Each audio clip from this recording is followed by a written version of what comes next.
杜老板，这是龙生河上一季的红利，这是账。户部那边的银子都办妥了？北京日昌河那边办妥了，不会走漏风声？请王爷放心，经办的人都非常可靠。二少爷回来了。是，之前跟你和王爷都禀报过了，但王爷不是已经同意了吗？是啊，王爷怜惜你劳苦功高，同意他回来探亲，可没同意他回来变法。变法？这不可能。他整天老老实实的在学堂教书呢。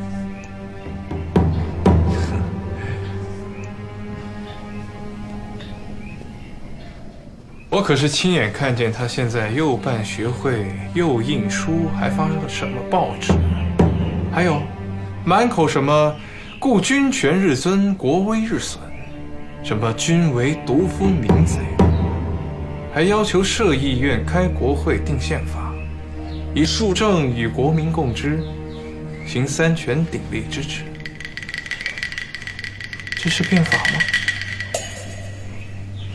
这是造反！杜老板，星儿她，对，是，对。虽然星儿在弄什么变法，但那都是皇上下诏的，大逆不道的事，他绝对不敢做。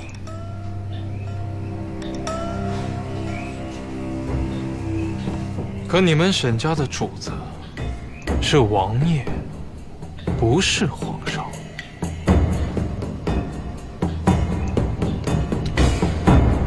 我马上去提醒星儿。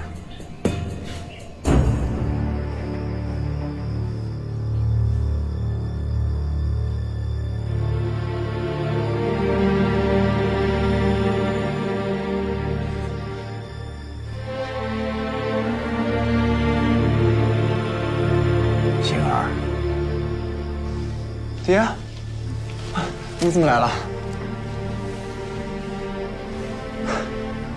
爹，我还想着这2天忙完手头的事儿，回家一趟，看看你和娘。你倒好，自己跑来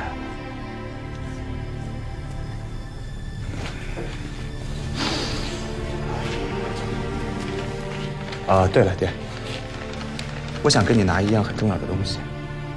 拿什么东西？这些年以来，我们沈家跟龙生河分红的账本，我要求精细到每一个月、每一笔账。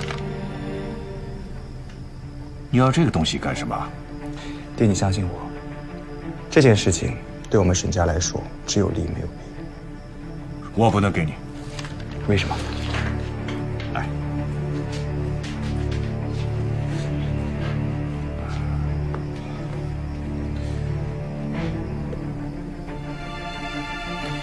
你最好马上回日本。为什么？我回国来就是来推动变法的，现在是我们变法最关键的时期，我哪能现在回去呢？命令跟我说，王爷对这变法很不了然。他当然不了然了。变法的宗旨是什么？变法的宗旨就是还政于民。主张议院，主张民权，一旦实施，6部、军机处、总理衙门全部被架空，直接损害到他的利益嘛。如果这样的话，你就更不能变法了。爹，变法一旦成功了，王爷就不再会只手遮天，那到那个时候，我们沈家就有出头之日了。不行，这事太危险了。王爷他内心不忿，他无法违拗皇上，但他要掐死我们，就像掐死一只蚂蚁一样。我拼命推动变法维新，就是希望改变蚂蚁的命运。我希望有一天，没有人再有特权，没有人再说一句话就能掐死我们沈家。蚂蚁有蚂蚁的活法，不外就是多吃一口少吃一口嘛。王爷这个人，我是太清楚了。一不小心，我们全家都要掉脑袋的。爹，从小处说的，你这样一味忍让，真的能保我们沈家永久太平吗？那我再从大处说，如果有一天连国都亡了，那还有我们沈家吗？你说的什么话你？那些事情，自有其他人去折腾，我们就过好自己的日子，不行吗？那人人如果都像你这么想的话，那我们这个国家就完蛋了。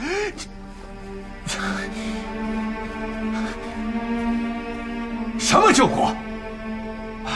什么变法？这些是神仙打仗的事情，我不许你掺和这事儿。爹，其余的事情我都可以答应你，唯独这件事，万万不能。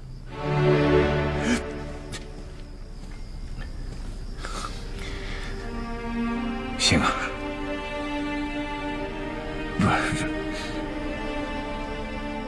难道你忍心让我和你娘成天担惊受怕？不忍心，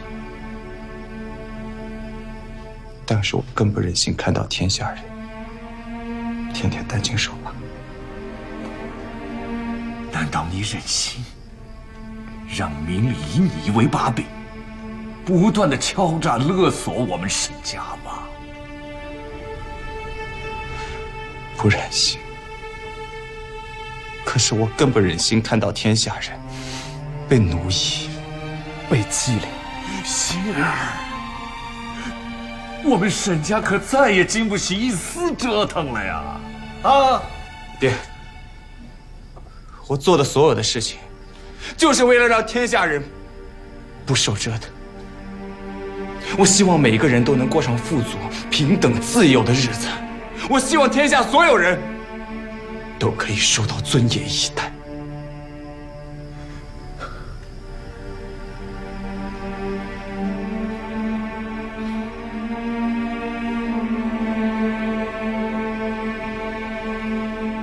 你还是不听我的。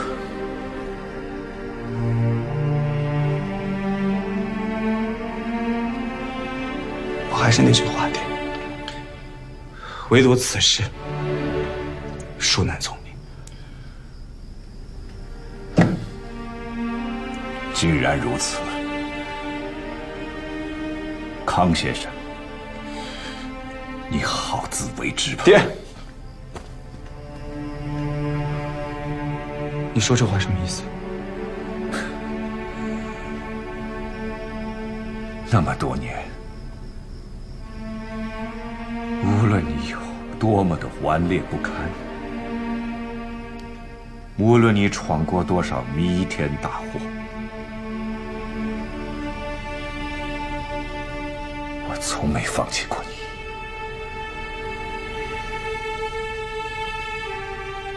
因为你是我的儿子。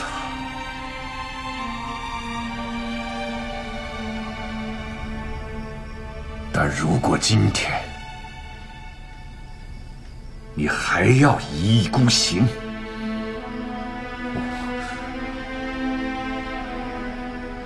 我只能和你断绝父子关系。